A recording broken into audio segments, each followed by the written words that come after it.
Hey, what's going on, guys? Hope you all are doing well today. Elliot here, and welcome back to The Fragrance Well. So we've already done a top 10 summer fragrances list. The focus of that particular list was fragrances for me that make me think of just summer in general in terms of maybe more so of an artistic style than what the fragrance is. For today's list, we're just gonna do fun in the sun fragrances. Fragrances where if you're doing typical summertime activities that are meant to be fun for the most part, that's what's gonna be on this list. Now this list is not ranked, so we're just gonna call it a best 10 fun in the sun fragrances list. So I've got 10 of them here, and I think they are all ones that you could potentially use for your typical fun summertime activities. All right, so let's go ahead and get it started. But before we do, as always, please remember to like the video, subscribe to the channel if you haven't already, and please hit that bell icon, enable notifications so you can be notified when I upload new videos. Let's get into it.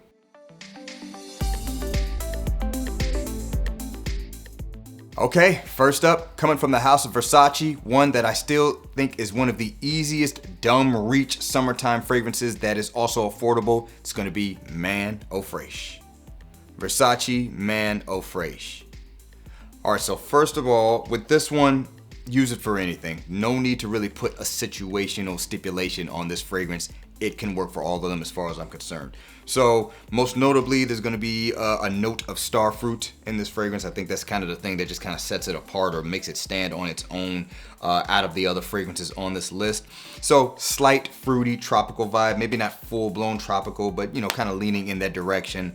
And with it, a little bit of sweetness, kind of clean woods and musk for the most part. It's fresh, it's easy to wear, it's not too heavy, so you can really go heavy on the sprays with this. Matter of fact, anytime I wear it, I just kind of spray it all over. Not really a super performer, so if you're looking for something that really lasts all day long, this is not necessarily going to be that, but then again, that's not really the focus of this video. But yes, I think this is just one you just can't go wrong with. It is truly a dumb reach that works great for the summer heat. Once again, from the house of Versace, this is gonna be Eau Fraiche.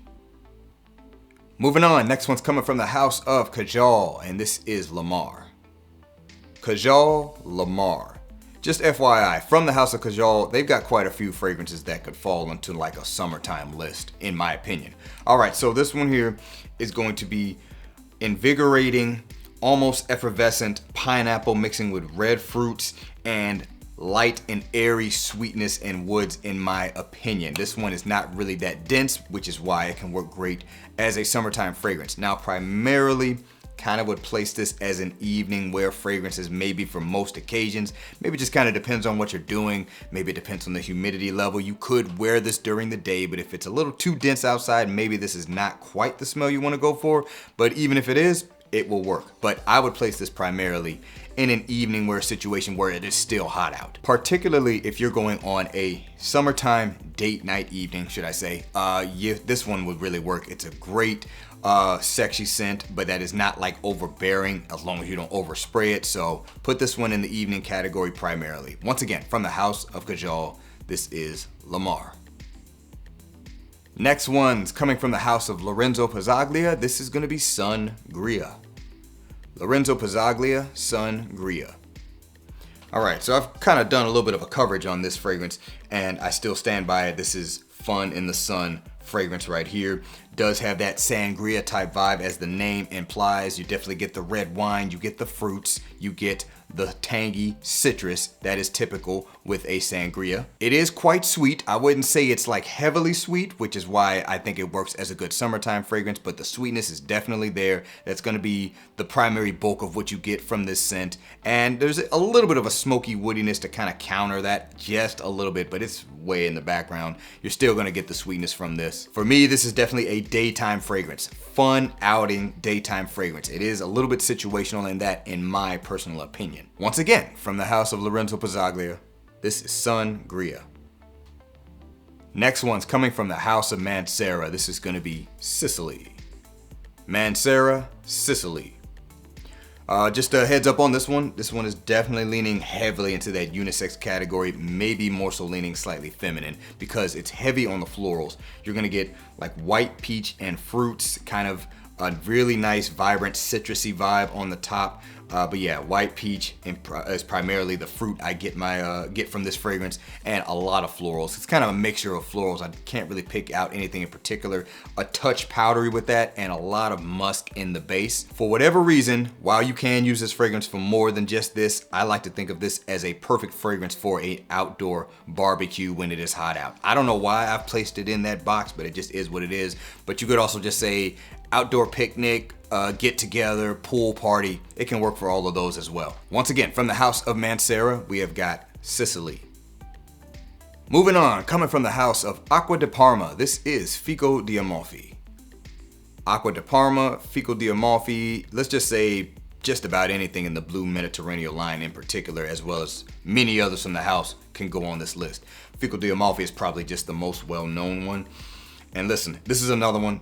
Use it for anything. Doesn't matter what it is. If it's hot out and you're just trying to do something outdoors, this fragrance will work. This is basically fig water. You kind of get, for me, maybe not the best representation of it, but you get all the elements of the fig. You get the creaminess, you get the fruitiness, and you get the wateriness that, you know, you can get from the fruit of fig. There's also a little bit of the green elements of the fig tree in this, but maybe not so much as pronounced. It's more so of a focus on the fig, like the fig pulp, maybe even the fig milk to an extent. This fragrance just simply works when it's hot out. It's one I tend to forget about. I don't know why, but anytime I'm reminded of it or I throw it on and it is hot outside, this fragrance just works. I get reminded how awesome this is as a summertime scent. Once again, from the house of from the house of Acqua di Parma, this is Fico Di Amalfi. Next one's coming from the house of Tommy Bahama. It is St. Kitts.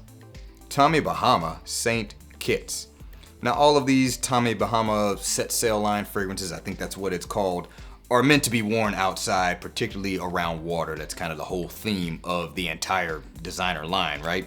So St. Kitts, I chose this one in particular. I know St. Bart's is a little bit more popular, a little bit more well-known, kind of the chosen one out of these fragrances. I just think this scent is a little more interesting, to be honest. For me, St. Bart's kind of smells like bubble water, or the bubbles. It's the stuff you blow to make bubbles. That's kind of what it smells like to me. This one here also makes use of the note of starfruit, has some nice lime accords in here. It's a little bit salty, kind of lending to it being a good scent to use, like say on the beach or at a pool party or a boat party or something like that. It's another one you can just spray away. It isn't eau de cologne, so spray it to your heart's discontent. It's gonna be kind of hard to really overspray this. And even though it does have a little bit more of a particular scent profile than St. Bart's does, I still don't think you can really offend anybody with this scent profile that this fragrance has. Once again, from the house of Tommy Bahama, this is St. Kitts.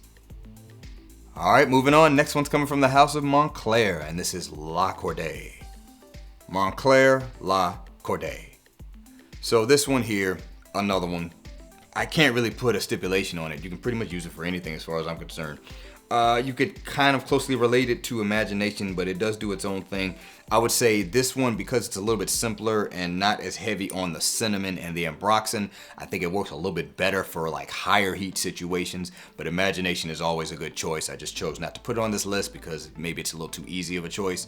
But this one here kind of smells like lemon tea with peppermint is how I like to describe it. There's a base of cypress in this fragrance, so it's a little bit more green overall, but not heavy green. Still works great for the summertime in my opinion. And yes, again, just use it for anything. The fragrance just works. I could not put a stipulation on this. Once again, from the house of Montclair, this is La Cordee. Next one's coming from the house of Rasasi, and yes, it's Hawas. Rasasi Hawas. So this one here, as far as I'm concerned, was simply designed to be a people pleaser when it's hot out. It is fruity, albeit artificial, but it's fruity. It's got a little bit of spice. It has clean musk and woods and a lot of sweetness. In terms of what I would use it for, if it's an outdoor venue that's a little bit more casual in nature, the fragrance can work for any of those, doesn't really matter. This one does pack a punch, so you don't necessarily have to spray too heavy with this unless you just want to. And again, this is a people pleaser fragrance. It has that sweetness that draws people in, so you can think of this one as being the one where you want to be the center of attention, or at least garner some positive attention with your scent choice while being outside. Once again, from the house of Rasasi, this is Hawas. Next up, coming from the house of Novitus Parfums, this is Eau Debonaire. Novitus Parfums Eau Debonaire. All right, so this one here, I would say is, yeah, probably the most mature leaning fragrance choice on the list. That being said, it doesn't mean you can't use it for a fun time out. It's kind of meant to have a more gentlemanly, or should I say, not even necessarily gentlemanly, a more mature vibe to it, because this fragrance is actually quite unisex, does make use of quite a bit of tuberose. So if you can't stand tuberose on any level, I would avoid this fragrance. It has, I'm not the biggest fan of tuberose, but it's balanced in a way to where I can stomach it. I think there's also jasmine, petitgrain, floral overall, really nice bright bergamot-like citrus on the top. But again, it's a little bit more of a mature leaning smell, but it still has enough of that casual vibe to where you can still definitely use it for a fun day out. Probably just would lean a little bit more mature, so maybe older guys could get use out of this. Once again, from Novitus Parfums, this is Eau Debonaire.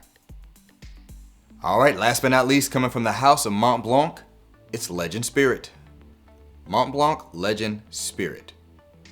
So this one was one of my scents of the days yesterday, and I just kind of wanted to revisit it because I did put it on this list because I knew it was a good one for this list. This is like my third, fourth, maybe fifth fragrance in my entire collection. Now, I have not worn this probably in over a year, but I wanted to revisit it, and I just got reminded that, you know, hey, even though I don't really reach for this as much, it's still a scent I want in my collection because I still think this stuff is just awesome in terms of the Legend DNA overall. It's a little bit aquatic, it's a little bit salty, but it is very fresh and invigorating, has a little bit of a spicy freshness with citrus in it. It has almost this kind of upscale, gentlemanly vibe just kind of laying underneath it, but it still can be used for fun.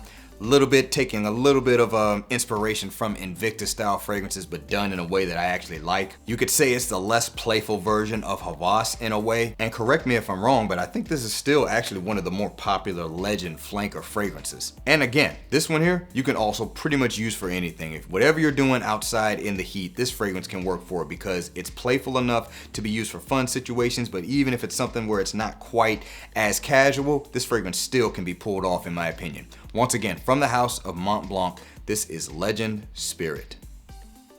All right, guys, that's gonna do it for this video. That was 10 of the best fun in the sun fragrances I have in my collection. So let me know down in the comments below, what are some fragrances you would go for if you just wanna have fun while it is hot out. Looking forward to seeing what you guys have to say. Thanks again for watching all the way into the end. I really do appreciate you guys. Please remember to be well and smell well, and I'll see you in the next episode of The Fragrance Well. Have a good one.